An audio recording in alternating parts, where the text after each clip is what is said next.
Now I'm going to show you how to draw a graph and then pick off points on the graph and find the x and y values.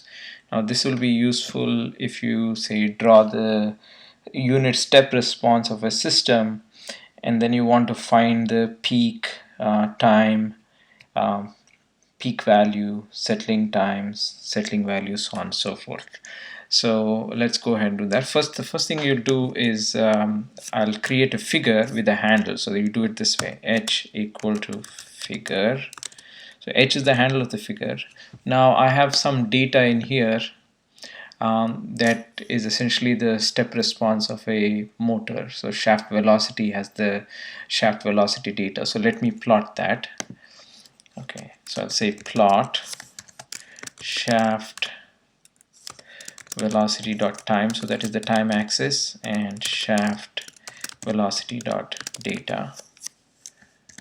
So it'll plot that, and then as you see, it's some oscillation, and it dies out, and then there's a negative input, and so on and so forth. So I want to look at this region right here and try to figure out what's the peak, what's the rise time, whatever. Let me just show you how to pick off the peak right here. Now this is kind of the scale is crunched here, so I want to just look at this region. Maybe I want to just look at x limits from 0 to 2. So what do? I change the x limits as x lim, and then I put 0 2. That'll change my x limits right here. Maybe I can do it better. Maybe I can do x lim 0 1. So that's much better. It'll kind of spread out the graph. Let me put some grid on that. So let's say grid shows you the grid, but I want to pick off right this point at the peak and find out what is the exact time. X-axis is the time, y-axis is the response, what this value is. So I'll just eyeball the peak point and then get the values. So for that you need a cursor. So I have this function called DataCursorMode. So I call that DataCursorMode, and I say the figure handle h, and I'll say on.